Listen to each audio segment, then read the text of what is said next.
to go. Recording. So it's topic 50 for me, topic 8 for you, English consonant sounds. So if we were to divide English consonant sounds into different groups, which groups would you say that are in terms of articulation, in terms of how you articulate those sounds?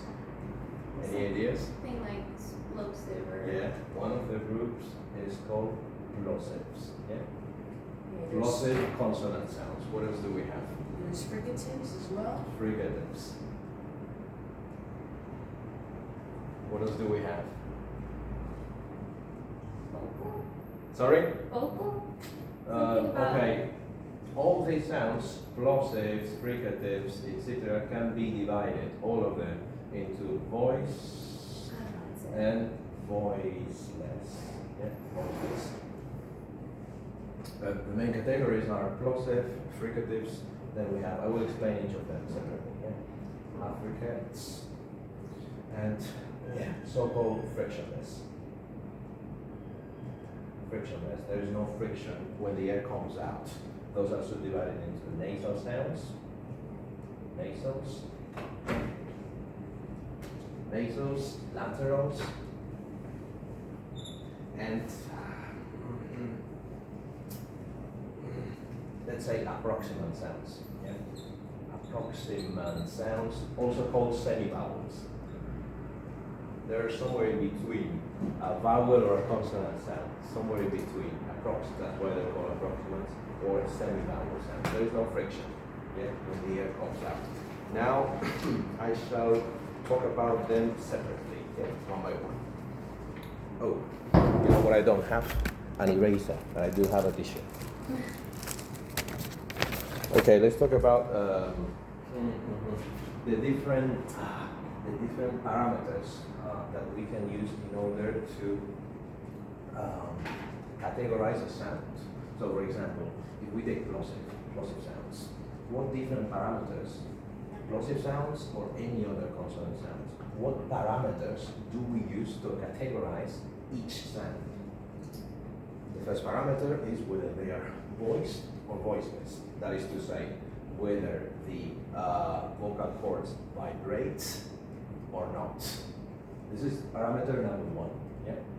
What other parameters do we have in order to categorize each and every sound? One of them clearly is whether the vocal cords vibrate or not. Any other? The area of the mouth that is used. Say again. The, How the air comes out. Yeah, how the air Yes. comes out. yeah, the actual physical articulations. Yeah, the physical articulation, that's what I was looking for. Okay. Manner, we can call it manner. Yeah, manner of articulation. The manner of articulation. That's another parameter we use to categorize each and every sound, not only plosive sounds, also fricatives, affricates, and so on. Yeah. Another parameter that we use is whether there is aspiration or not. What is aspiration? Breathing. Not in this case. We're talking about consonant sounds. There is an Not breathing airflow. out. The airflow is coming out. There's an obstruction. Normally, the way I explain aspiration is comparing Spanish P and British P or English P. When you take a piece of paper, yeah, and say letter pa pa pa in Spanish, pa pa pa pa. Sorry. Pa, pa, pa, pa, pa, pa, pa. It doesn't move. However, if you ask a British person, he or she would say something like pa, pa, pa. I'm exaggerating, obviously, but there is some kind of explosion of that. Sometimes expressed with this little h next to it, it indicates aspiration. Yeah? That little explosion of that. This is actually a good trick of teaching your students, yeah? Telling them to take a piece of paper and say Spanish P or English P and get to the aspiration, because it is something that we normally don't have in Spanish. Voicing, we already said it. This is called voicing. And the force. The fourth parameter will be the force of articulation. For example, the force of articulation. If we take some plosive sounds, just to give you an example, if we take some plosive sounds, the plosive sounds P, B, yeah? We know in terms, yeah, let's take these two sounds as an example, yeah? Out of the categories I gave you at the beginning, which one would you say they are? The categories I gave you at the very beginning. Plosives. They're plosives because there's an explosion of air coming out. But, okay. They're not fricatives, obviously they're affricates. Now, are they voiced, voiceless? Which one is voiced? Which one is voiceless? B is voiceless and P is voiced. The other way around. Wow. This one is voiceless and this one is voiced. Yeah? If you say this letter in isolation, it doesn't involve any vibration of the vocal cords by itself. If you add a vowel next to it, yeah, I don't know, whole, yeah, then obviously the vowel brings a vibration of the vocal cords. But this consonant sound by itself is voiceless. However, this one, yeah, it's voiced. What else? Place of articulation of these two. Place, manner of place, sorry, this is double, yeah. Place and manner of articulation. Place of articulation of these two, just to give you an example. The lips. Lips. This is called bilabial because you use your upper lips and your lower lips, yeah, for these specific sounds in particular. These sounds are bilabial, yeah, bilabial. The manner of articulation, yeah, it's plosive, yeah, it's plosive. The manner of articulation is plosive. There is aspiration in the British B, yeah, not that much in the B. And concerning force of articulation, you can call a sound fortis or lenis. Yeah, fortis or lenis, strong or weak sound. Which of these, this is a pair of sounds, yeah, they share a lot of common features. They're both plosives. They're both bilabial, yeah. But one of them is voiced, the other one is voiceless. And one of them is fortis, the other one is lenis. Which of these two sounds would you say carries a higher force of articulation? P. Slightly more, yeah, slightly more. Yeah, you say the two sounds, you would perceive that there is you use a little bit more force, yeah, of articulation. Your lips, yeah, when they come together, there's this explosion of air. You use a little bit more force in this one than in the other one. So far so good. Let's talk about plosive sounds now.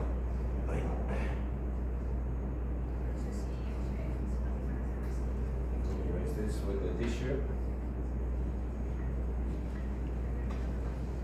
Yeah, next time I will bring an eraser.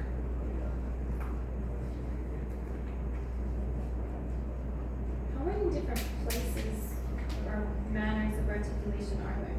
That's a very good question. I can answer it right now before I go on to the plosives. Oh, I'm looking at the chart. 7? No. Have a look at this. This is, I haven't memorized that chart, but if I draw this beautiful dissection of a human mouth, yeah, looks creepy, but yeah, we can identify. Yeah, actually there is a current of air here through the nose as well, nasal sounds. Some of it. Anyway, we just talk about bilabial sounds. This is one place of articulation. But there are also, we can do all of them. This, if you put your lower lips and your teeth together, yeah, it sounds like f. These are fricative because the air comes out doing a friction, and these are labiodental sounds. I will explain this later. Yeah, labiodental. Labiodental. Why? Because there is a lip and there are teeth involved. Yeah, labiodental sounds. So another point of articulation is called labiodental. Yeah, teeth and lips. Another point of articulation. Let's go through all the mouth. Yeah, there is the British T. as compared to the Spanish T. Yeah, the British T is pronounced here with the tip of the tongue in contact with the alveolar ridge. This part of the palate is called the alveolar ridge. Ridge because if you feel it with your mouth, it's kind of ridged. That's sort of some ridge. Yeah, Ridge. Yeah, it's ridge. Ridge. Yeah, it's ridge. R-I-D-G-E. R-I-D-G-E, yeah? Alveolar ridge. So here, what sounds can we produce when we place the tip of the tongue here? That's the T, the British T, ta ta ta, as compared to the Spanish T, which is dental, da da da, ta ta ta, da da da, ta ta ta. This is very useful. Anytime you make a reference to teaching, that gives you extra points in the exam. So it's not just about explaining the topic, but if you also make references to teaching, such as the example I did with the sheet of paper, or here comparing the Spanish T. As a matter of fact, in the topic 50, or one of these topics, they ask you comparison with the Spanish phonological system. In one of them, they ask you to do that. Anyway, the T, ta ta ta, this is alveolar sound, alveolar, because the tongue touches the alveolar ridge. Ta ta ta, la la la, L, la la la, na na na, na, N, yeah, L, N, yeah. What other places do we have? With in the human mouth, we have the palatal sounds, the palate. There are some sounds in which the tongue touches the farther back in the palate, yeah, farther back. What sounds do you do when the tongue is touching farther back, not the alveolar ridge? Cha cha cha. No, not that back, not that farther back. That's the glottal. Yeah, you don't need to take your tongue farther back. It's just below, behind, yeah, the alveolar ridge. Cha cha cha, sh sh sh, sh, yeah, sh, cha cha cha, sh sh sh. These are called palatoalveolar, yeah, palatoalveolar sounds. We have sh sh sh. This one, like whoosh, yeah, sh, yeah. We have cha cha cha, cha cha cha. Yeah, like CH, yeah, chat, cha cha cha. This is for chess, yeah, cha cha cha. And we also have this one that is very difficult for Spanish people, j. Well, not that much. We have it, yeah, ja, ja, like jacket, yeah, ja, ja, jacket, yeah. The tongue goes farther back. Okay, if we take the tongue even farther back, that is the back of the tongue, not the tip of the tongue anymore. You use the back of the tongue against the back part. The contact is here. And yeah, here these are called velar sounds. Let me write it down. Velar, yeah, velar sounds. That is the back of the tongue in contact with the veil. The veil, yeah, of the mouth. This is the veil. So therefore, hence, velar sounds. What sounds do we have? K and G, which are plosives, yeah, such as P and B. So you can have a plosive sound, which is bilabial, pa, pa. But you can also have a plosive sound, which is velar, K, K, yeah. There are many parameters. Now we're talking just about place of articulation, but the place of articulation can be bilabial, pa, pa, and be plosive. It can be velar, K, G, and still be plosive, yeah. Okay, K, G. What else can we do with the veil of the palate? K, K. Well, in Spanish we have ha ha ha, but they don't have that in English. We can do it with the veil. Scottish people, no, yes. K, K, K. No more. What's the only next two? And then if we go even farther back, there is another place of articulation which is approximant. Yeah? Approximant sounds are those sounds in which the tongue or the place of articulation, typically the tongue, could be the lips. These are the movable organs. The tongue is movable. The lips are movable. Yeah? The teeth are not movable. The palate is not movable. So normally it's the lips, the tongue, the active ones. So using this active organ towards the glottis. This is the glottis, yeah? Farther back, yeah, even farther back. It's not even the tongue. It's not even the tongue, it's just the glottis. Forget about the tongue, sorry. It's not even the tongue, it's the glottis. Here, if we make this space very narrow, yeah, very narrow, very, very narrow, there is a little friction. But there is not a total obstruction of the airflow. That is called an approximant sound. Approximant because it's very approximate. No, is that a word? It's very close, but there's not a total obstruction. So this place of articulation, talking about place of articulation, is the glottis.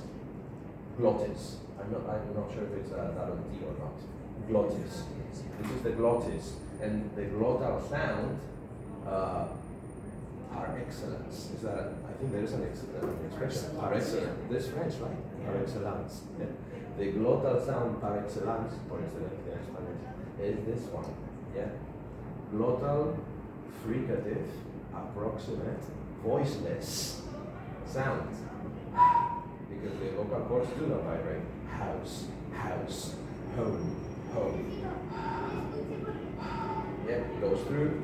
We don't have it in Spanish. So these are called glottal sounds. There is another glottal sound which is not normative apart from ha. This is normative. But there's another one. In British English, for example, bottle of water.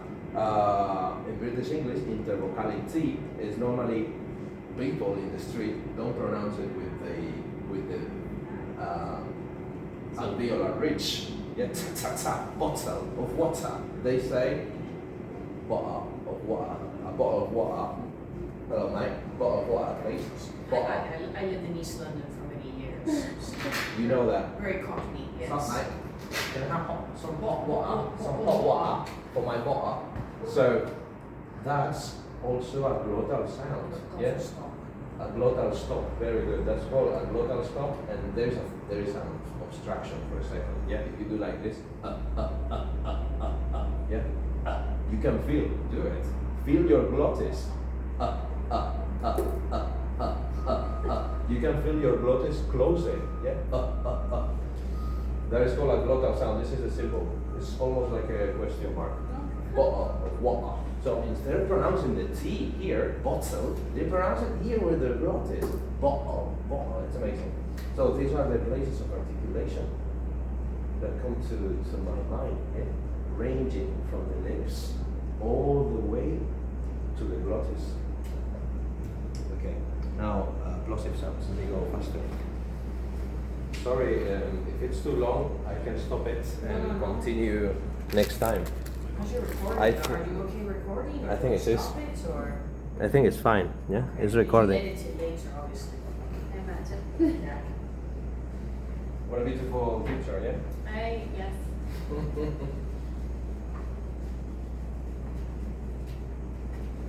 Okay, yeah. Those are the places of articulation. It's like fascinating, but I just have never studied it. And I remember I watched a video on all this and I took all these notes and I was like, this is amazing. And then I forgot all of it. But it's a lot. Let's talk about plosive sounds. Or plosive sounds. Okay, so plosive sounds is when in the air. Okay, we're dealing with consonant sounds. Now, consonant sounds are not vowel sounds. Consonant sounds are characterized by an obstruction. There is an obstruction of the air flow coming out. What kind of obstruction do we have when it comes to plosives? Pa, pa, ka, ka, ta, ta. Those are the 6 plosive sounds. There is some sort of an explosion. Yeah? There is a high obstruction of the airflow, and then the air comes out suddenly in a sort of little explosion. Those are plosive sounds, hence the name, plosive sounds. The 6 sounds are pa, ba, k, g, t, d. These are the 6 plosive sounds. Pa, ba, k, g, t, d. The symbols are easy because they are exactly the same as the letters. But these are not letters. These are phonetic symbols. They represent sounds. These 2 are bilabial. P, b. These 2 are velar. Velar, yeah, the veil. And these 2, t, t. Alveolar. Alveolar, very good.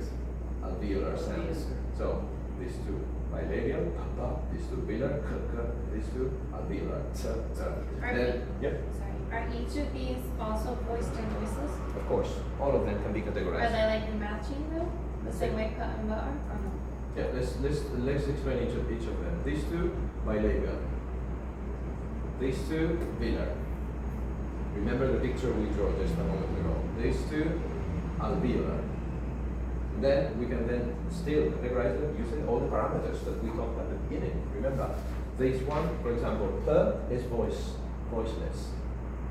Voiceless. And the is voiced. Because with this one, vocal cords don't vibrate. With this one, they vibrate. If you pronounce it in slow motion. Yeah, a little trick is to put your mouth on your throat and say the sounds. Yeah, let's do it. Put your hand on your throat and say. Well, don't say the next vowel, only this. Now say this one in slow motion. There's a vibration. Same with this.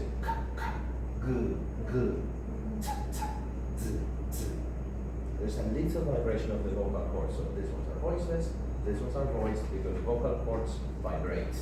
And concerning force of articulation, normally these ones, the voiceless ones, have a greater strength. You need a little bit of extra strength. There's more force of articulation. There's more pressure, you know.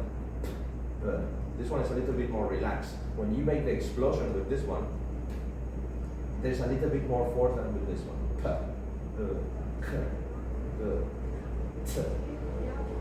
The explosion is higher. So these ones are 40s, yeah? 40s because there's a higher strength of articulation. These ones are leanest because the strength is not as much. Are voiced always leanest and voiceless always fortis, or that just happens with closing? I would say normally, yeah. Voiceless are 40s and voiced are leanest normally. Yeah. It's especially obvious with plosives. Especially obvious with plosives, but in general, yeah, I would say so. Now the stages. There are three stages when you pronounce plosive sounds. There's a first stage which is closing. So imagine the airflow coming out. Yeah, the airflow. Imagine this is the airflow. This is your mouth. The airflow coming from your lungs, and then suddenly there is a closing of your organs. In this case, it could be your lips closing. It could be your veil closing, or it could be your tongue and alveolar ridge closing. There is an obstacle. The air cannot go out. Then the second stage is compression. Compression. The air cannot go out, but it compresses itself against the lips, or against the veil, or against the alveolar ridge. And then the inevitable thing that happens at the end is the explosion. Yeah? So basically, it happens in less than a second, but these three things are the steps or the stages that take place whenever you pronounce a plosive sound. That's all about plosive sound. Any questions? We still have a number of sounds To go through, yeah. There's quite a few. Okay, let me erase this.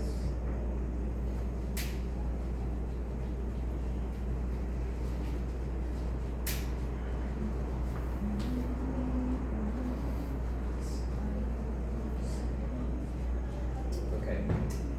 The next group of sounds that I would like to talk about are fricatives. Fricative sounds. Which sounds do we have which are fricative?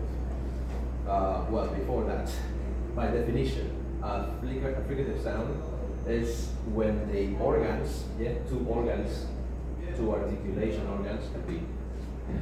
Remember, the lips and the tongue are the movable ones, and the non-movable ones are the palate or the glottis or the alveolar ridge. Two organs are held close. Yeah? Held close. Two organs, articulation organs of the mouth, are held close. And there is an escaping of the air stream There's an escaping of the stream, but there is not a total obstruction. Yeah, there is not a total obstruction. So because there is not a total obstruction, there is a friction. Yeah? There is a friction that produces a sound. Yeah? There is not a total obstruction, and since the organs are held close together, when the air comes out, there is a friction, and that's what produces the sound. Okay, the 8 fricative sounds that we have are f, v. Another pair. I give them to you in pairs because the place of articulation is the same. In this case, what is the place of articulation of f and v? Very good, labiodental. Then we have th and th. Place of articulation of these two? Dental, just dental. Just dental. Even though it's not just the teeth, it's the tongue and the teeth, but they don't call them tongue dental, just dental. Yeah, the tip of the tongue in between your teeth. Yeah. Then we have s and s. It's also very difficult for Spaniards because we only have this one. Place of articulation. The alveolar ridge, the tongue and the alveolar ridge, right? Behind the teeth. The tip of the tongue behind the teeth, right? That's the place of articulation. And then we also have these two that we don't have in Spanish, which are sh and sh as bush and j as television. A sound. Sorry? These ones are palatoalveolar. Palatoalveolar. Because, yeah, you touch your palate, but also the alveolar. So, yeah, let's categorize them. These two we said are labiodental. Yeah? Because you use your lower lips and your upper teeth. Yeah? Lower lips and upper teeth. These two are dental. Very good. Dental.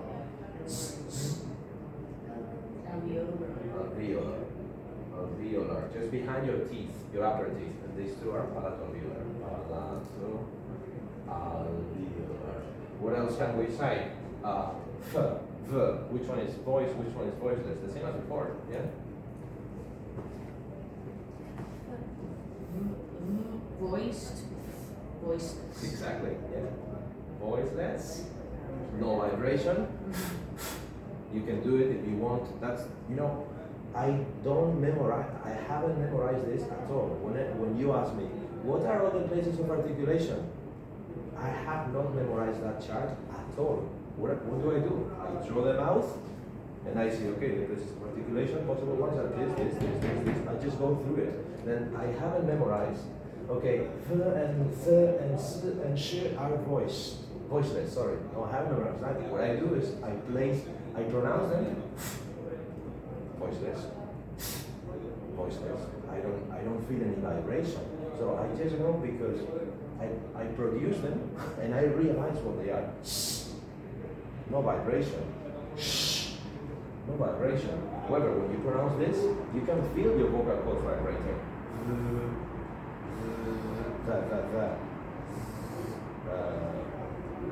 Zebra, yeah? Zebra or zebra? Both are okay, yeah? Zebra. Television.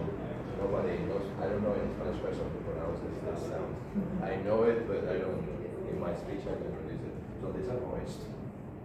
But it's true until someone tells you about the Adam's apple trick, then you don't really know in your voice box here. No, you don't. Yeah, until you are introduced to it. There's one more sound which is fricative and I forgot. You produce it with your glottis. It's fricative.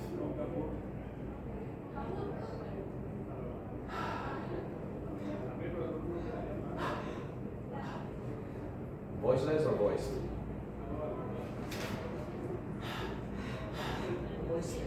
Voiceless. Yeah.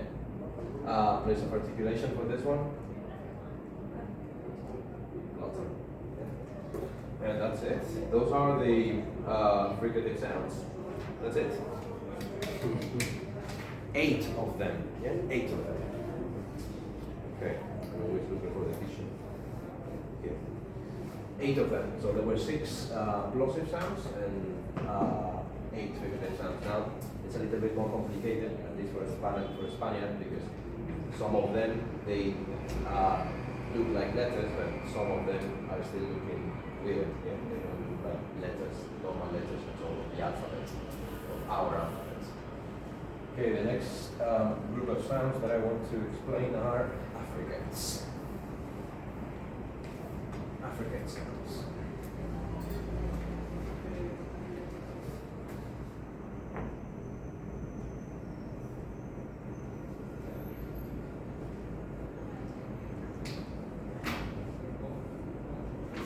You have a sip of water? Or a sip of coffee?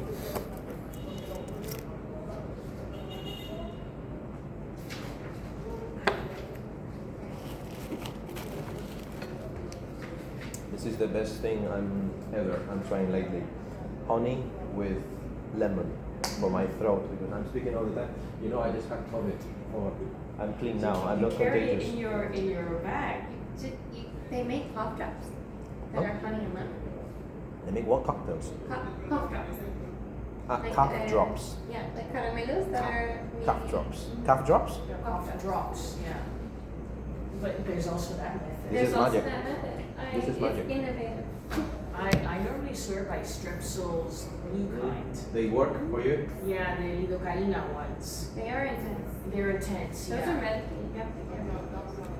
Yeah, the first Yeah, year there's a of limit. teaching, I used to use my voice a lot, because that means that I wasn't speaking properly. And then I started singing, and then I really got strong. It's I also a noticed such matter of knowing difference. how to speak, that's true. Yeah. That's Yeah. true. Maybe I should go to some sort of lessons, learn how to use my resonance. There's plenty More of videos visual. on YouTube, or start singing. Yeah? Okay. I'll try. In the meantime, I'll go with the honey and lemon. Whatever works for you. Affricates.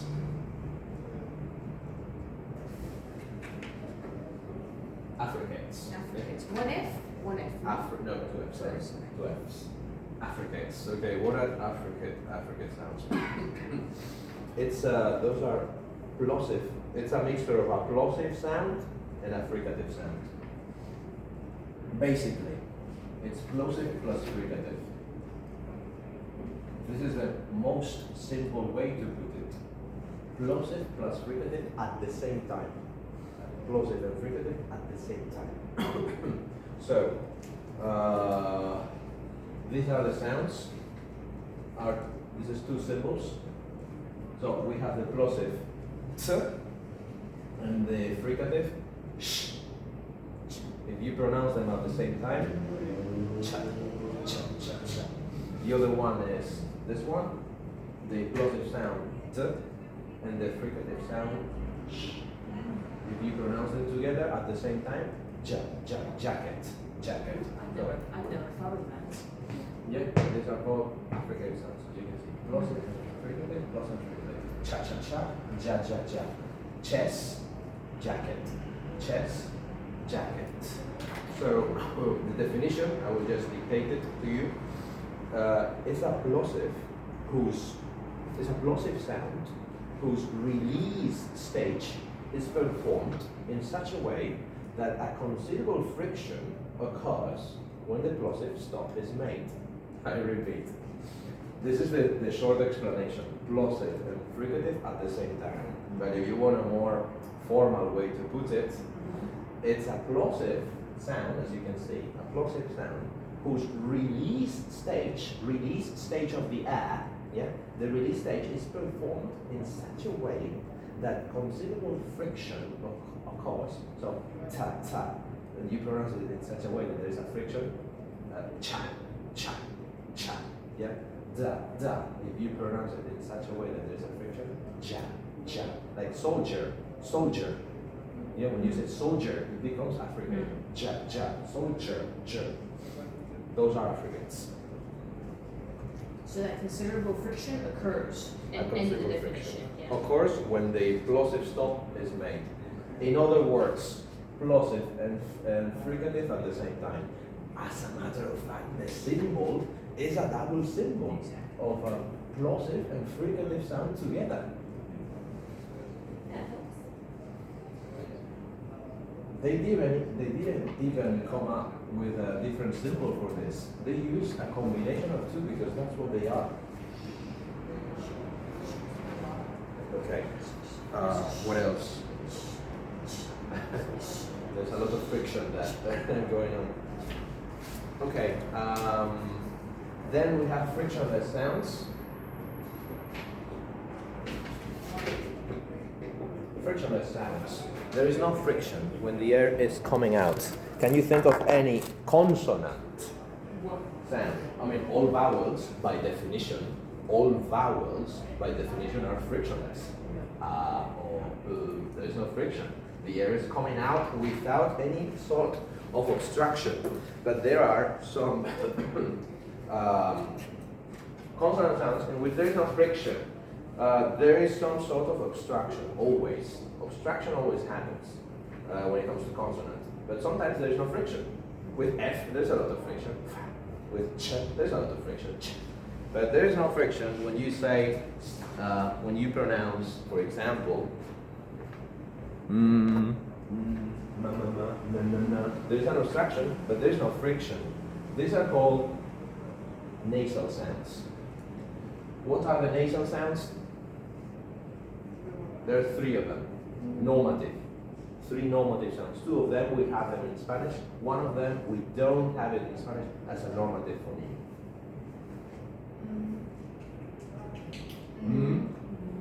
Bilabial. Alveolar. And then, like in sing. Exactly. Like in sing, that's the one we don't have in normative Spanish. The symbol is this one. This is called velar N. Yeah? Velar N.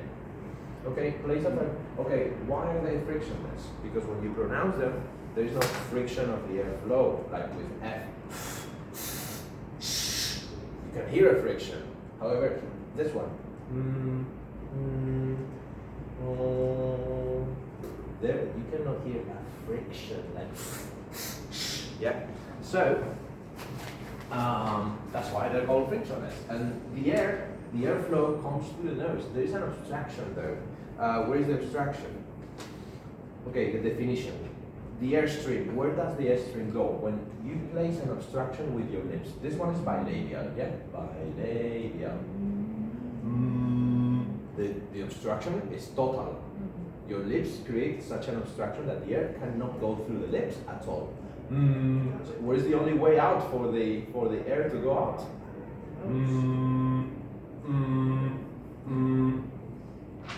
It's going through the nose. Actually, if you pronounce and cover your nose, suddenly it's impossible to say it. Are they all that way? Sorry? Are they all that way? No. Let me try. Yeah, they're all that way. The only way out for the air is the nasal or nasal cavity. Nasal, right? Nasal. I'm asking you. I don't know. Yeah. Nasal, thank you. Yeah, the only way out for the air is through the nasal cavity. So the mouth cavity is closed. I repeat, I'm just going to dictate it. I'm going to write that. The mouth cavity is totally closed, and the air stream is forced through the nasal cavity as the only way out. Yeah, the mouth cavity is closed, so the air stream is forced through the nasal cavity without friction. So this one is bilabial. This one is alveolar. And this one is. Does it go all the way down to the glottis? I would say I'm just doing it. I told you I have not memorized this. I just do it and no. I would say it's velar. It's velar. It's the veil like k, yeah. Yeah. You do it with the veil of your mouth, with the veil of your palate. Yeah, velar. Actually, we don't have this sound in English. You know how I teach it to my students? It's not. This is not normative sound in Spanish. That's why students say sing. Yeah, I sing. I tell them to say the word venga, in slow motion. Say venga. Venga. Stop it right there. How did you pronounce this N? Then they realize how to identify the alveolar sound. Okay, whenever you add a transcription, if there is an N, for example, bonk. Does this word exist? It does. Yeah. Yeah, what does it mean? As in onomatopoeia. Oh, You okay. like to hit someone. Yeah. Bonk. Long. Okay. Whenever there is N and then there is a velar sound, that's velar. That's velar. Then this N is pronounced as a velar N. Long. Bonk. Yeah. Because basically the mouth needs to make a transition, doesn't it? You can't just go bonk, bonk. That is totally, Yeah. totally right, exactly right. It's due to the transition of sounds. You look, there's the economy principle, the economy principle, they call it, yeah? It can be applied to anything, including phonetics and pronunciation. So your tongue needs to look for shortcuts, and that is the shortcut. Instead of say bonk, yeah, bonk, bonk, yeah, exactly. Exactly right.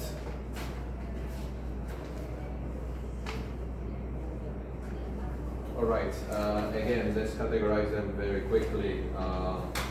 This is bilabial, alveolar, velar. Would you say they are voice or voiceless?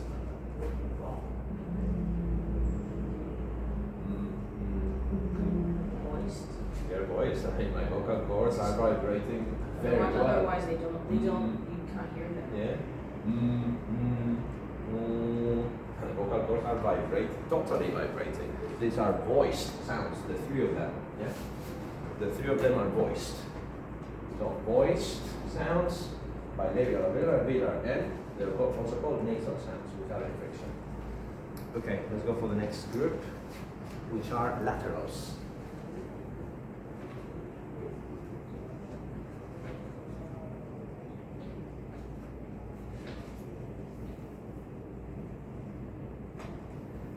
So within the frictionless category, there is no friction, also with laterals. Lateral or lateral sounds. Lateral sounds are sounds in which the airstream is released around around the sides of the tongue. Yeah?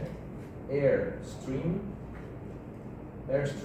is going through or is released around the sides of the tongue. Yeah? Released around the sides of the tongue. The airflow, the airstream is released around the sides of the tongue and goes through with no friction. Yeah, we're talking about frictionless sounds. So the air goes through with no friction. What sound can you think in which the sound, I mean the airflow, the airstream goes through the sides of the tongue? Well, Again. keep saying that. Isn't it W? No, or no. No. No.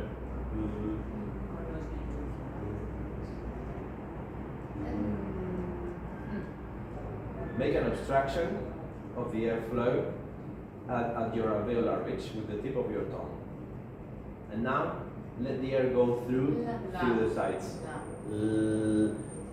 I want you to do it because I don't just want you to memorize it. Do it. Say this sound. This is a sound.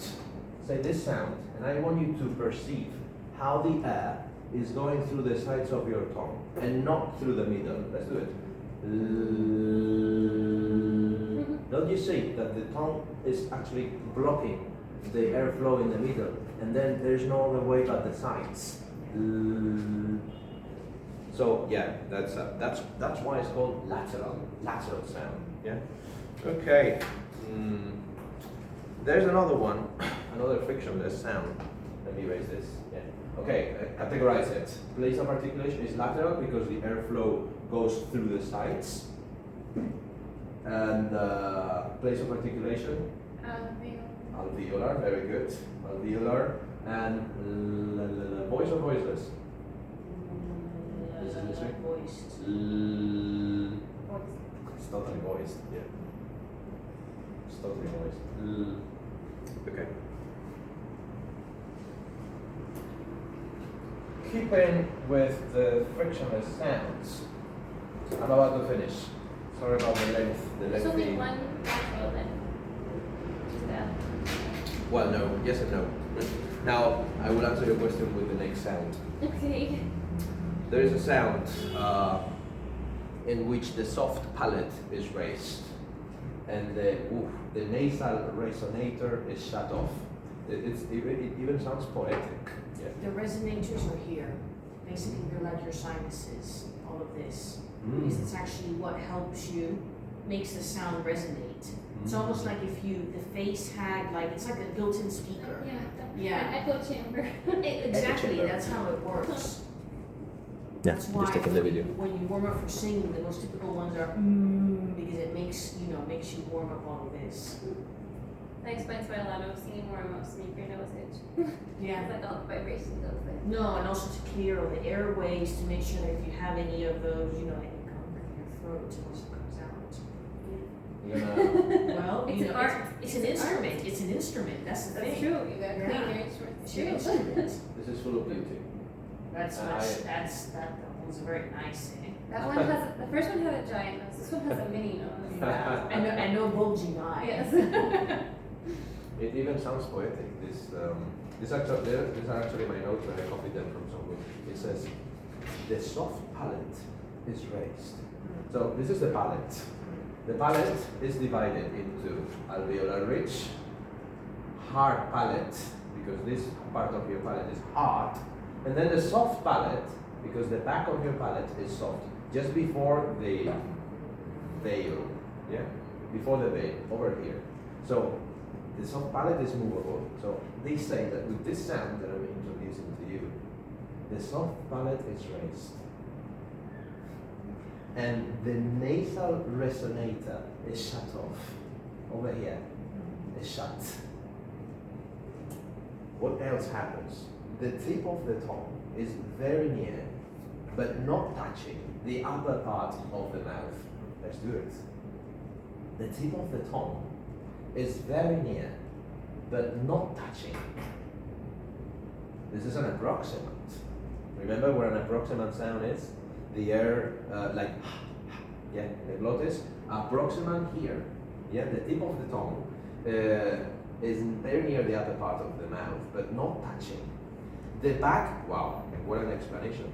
The back rims of tongue are touching the upper molars. This is very difficult to draw, okay? But the sides of the tongue, yeah, one side here, and the other side of, they are touching the upper molars. Yeah, the back, the side of the tongue touches the upper molars. But the tongue is like this, you know? You know what I mean? So the sides are touching the molars, but in the middle, it's hollow. What else happens with this amazing sound? There's only 3 sounds left to give you an idea. So we can narrow it down. I'm This- sorry to cheat. Yes. We can narrow it down to these 3. Okay. W, and J. Very good. Let's continue and you will find it out. Because with this explanation, I find it very difficult to have a knowledge of what my mouth is doing. Mm-hmm. What They- Jesus does, I think, is amazing. Yeah, the So- self-awareness of his mouth. The sides of the tongue are touching the upper molars, but the central part of the tongue is hollow and lowered. Lowered. Like something like this. Something like this. Your tongue is something like this. The sides are touching, but the central part is lowered. The general tongue is contracted and hollowed. I think it's The tongue in general is contracted and hollowed, like hollow in the middle, yeah? Hollow in the middle. And the air stream in English, not in Spanish, but in English, it goes through free, with no friction. Okay, here, this is touching, yeah? The tongue here is touching the upper molars. Nonetheless, the tongue is hollow, so the air goes free through the lower tongue, even though it's touching the molars on the sides, and then it goes free through here. Because it's very close, but not touching. So totally free. It has to be the R. And it is. And it is. That is called R. And they call it a retroflexed sound. It's frictionless, because as you can see, the air goes out free. And it's retroflex. Retroflex because the tongue is somehow contracted and it's the sides are touching the molars, but not the middle of the tongue, which is lowered. So could you go again over the area of, the place of articulation then? The place of articulation. Let's see. I would say that since the air is free to come out, it's frictionless. Okay. There is no contact anywhere. But you have to point out 2 points of contact. One is the sides of the tongue touching the upper molars. I'm doing it right now. I feel my tongue is just like this. Yeah, it's Instead of being flat, yes, it does like this. From flat to this, and the tip up. You know, from flat to this, and the tip up. And then here, you could call it a place of articulation. The tip of the tongue and the alveolar ridge, but it doesn't really touch. It gets very close, therefore approximate sound, or semi-vowel, they also call it, approximate.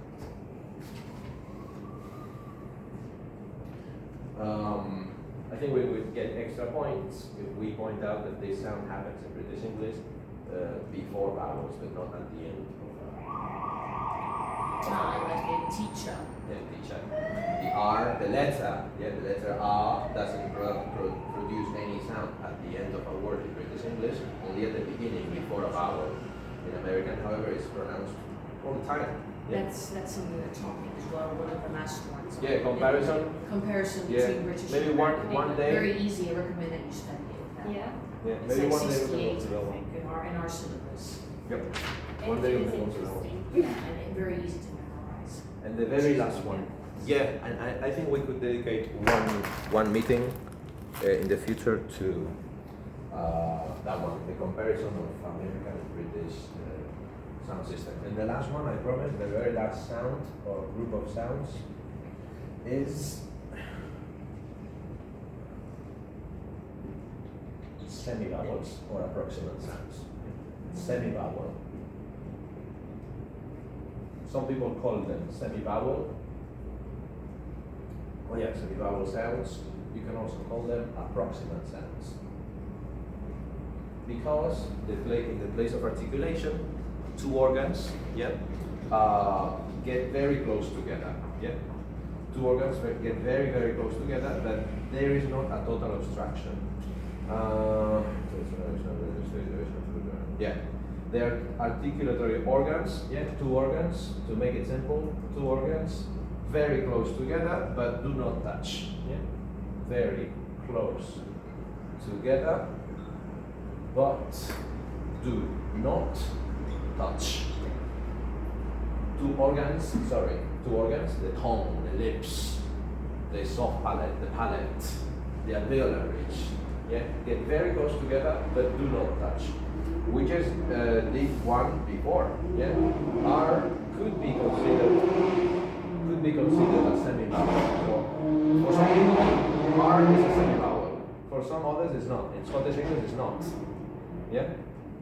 The Scots pronounce it like the Spanish almost. They do. In Spanish, this is a total consonant, and in Scottish English, also it's a total consonant. I don't know how to pronounce it. It's a tragedy. So I wouldn't. It's my American upbringing.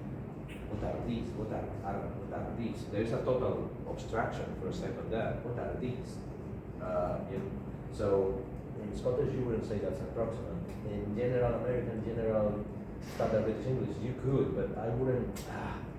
This is typically not. I argue that this is called a retroflex. Retroflex sound, and people usually don't categorize it within approximate sounds. What other sounds can you think of in which there is a very, very near? Also, this one. This one, and we said before they could be considered an approximate, but no, it's not. It's officially, this is not considered an approximate either. It's a fricative. there is a friction. In my opinion, the glottis is not totally closed. But they say the official version is yes. It's a fricative, it's not approximant. Fricative, the same as f or fa. Yeah? So what are the official semi-vowel sounds in which the organs get very close together? That one is a very good piece of reference. This is amazing. It's phonology for dummies. That's amazing. Yeah. It is, that's... I totally recommend that one. That's at the end of every Oxford English file book. Can you think of any? We don't have them in Spanish. Is for Spanish students, it's a pain to teach them. Even at the C1 or C2 level, my students still mispronounce the sounds. Imagine when a Spanish student say, you are Jesus, you are, you, and then they're saying this, yeah, Jew, yeah. And I tell them, what is the difference between this and this? And in the end they get it, yeah, Jew, you, Jew, you. So this sound, how do you phonetically transcribe this word? The transcription of you is like this. You. And the transcription of this is affricate sound. And then, I don't know if it's long or short. Jew, I think it's long. Jew, you, Jew, you. So this symbol, before U, you.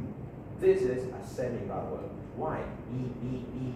If you pronounce it in slow motion, E. Your tongue is coming very close to the palate, but you don't actually touch. So it's somewhere in between. It's not a total vowel. As a matter of fact, Spanish people confuse it with a consonant. Yeah, Ju. But it's not a total consonant either, because there's not a total obstruction either. It's just that your tongue gets very, very close to the palate, but still there's a little space that makes it sound some sort of in between a vowel and a consonant. You. Other examples, ear, yeah? Ear. E at the very beginning. E. It's like an E, but with the tongue so close to the palate that it's almost a consonant. Isn't there a difference between British English and American English in terms of, because I sometimes get this wrong in transcriptions. So when I, for example, university. Uni. Oh yeah. You have to start with this. Uni. Yeah. Uni has it. You. Uni. See, I would. This is something I've never heard personally. Yeah. So, I beg to differ. But, you know, if phonologists say so. How would Do you say? hear? For me, I hear university. Yeah, university. Yeah, Like but the same as you. Let me check it right now. yeah, but they're saying that there's Can you kind check of with your dictionary? Can you type university right now and have a look at the transcription? there's this J sound in front of the U. According to Yeah, sort of J, but the symbol is this one. It's a J, see? but I don't the hear sound it. is They E. say it's there. But it's a J, but the sound is E. But I don't say university. I say university. You. Yeah, it's very close. The tongue gets very close to the palate. You. Actually, it's the same as you. You go to university.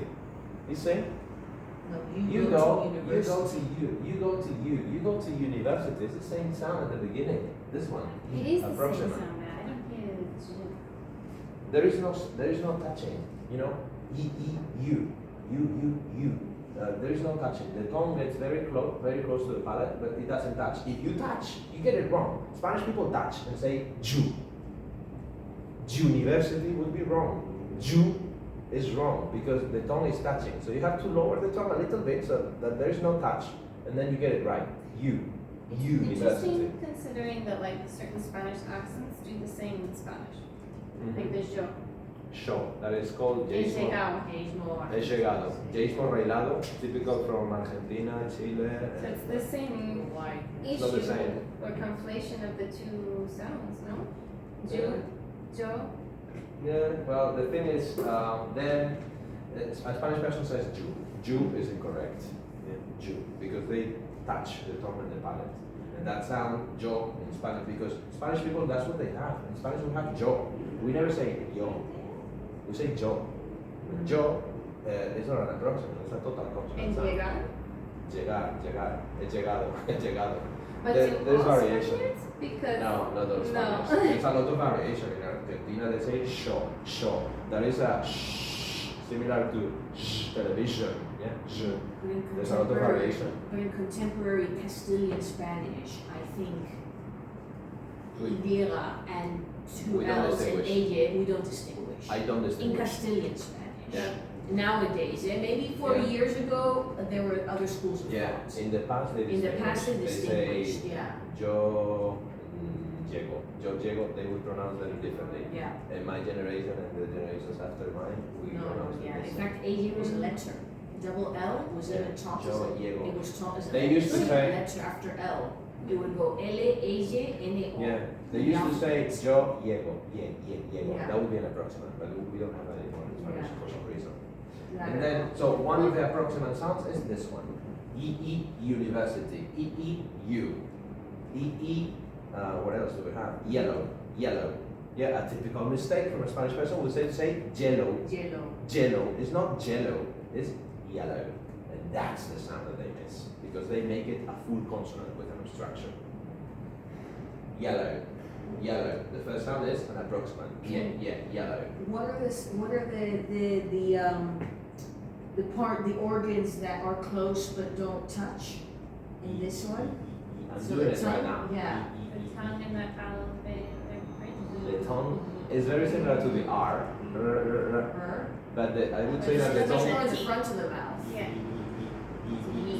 is the middle of the tongue. Okay, from an upper view, imagine that this is the tongue. Yeah, this is an upper view of the tongue.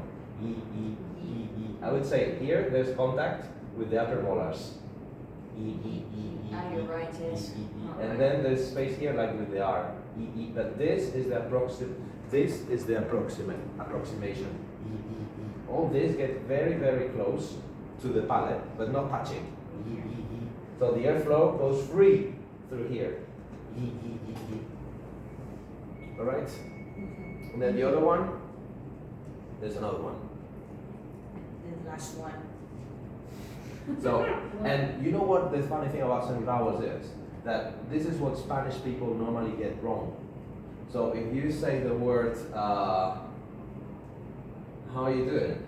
I'm very well, thank you. What would a Spanish person typically say with a mistake? I'm very Good.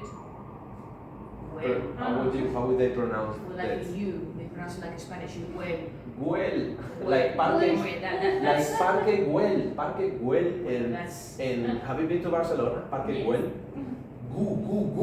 Güell. This is a typical mistake. Güell. I'm very well, thank you. Güell. This is a typical mistake from Spanish people. Güell. This is a velar consonant sound. And the right way to say it is well. And this is the approximate sound. Where is the point of articulation that gets very close but doesn't touch the veil? Well. Also, your lips protrude. For this sound, your lips protrude. Like Lips yes? protrude, but place of articulation is the alveolar. Lips protrude, and then the place of articulation, but in which the organs do not touch, is the veil. Well. And also the lips. The lips protrude, and they create a very small space. So I would say there are two approximate points. The lips protruding, and the veil. So instead of saying well, which is the typical mistake from a Spanish person, you say well. And the same with many others. This is the most difficult, one of the most difficult words to pronounce. Horribly. Wood. This is the approximate sound. You say Wood. wood. So my students, they say good. Yes. I good. Yes, Yes. I good. Yes, sometimes they say good. Oh yes, I good. And this is exactly why. C1 levels. You know why they make these mistakes? First of all, because they don't have this sound in the Spanish repertoire. And second of all, what did we just say, Isabel? What is the close place of articulation? One is the veil, ooh. So they think it's close enough, and they say I could. And the other place of articulation, which is very close, are the lips protruded, ooh. So they totally close it and say boot. But none of this totally close. It's just getting them very, very close together, wood, but without touching, without interrupting the airflow. And that's the last sound, the approximant or semi-vowel, and this is the end of the explanation concerning consonant sounds. Wow, my God, I'm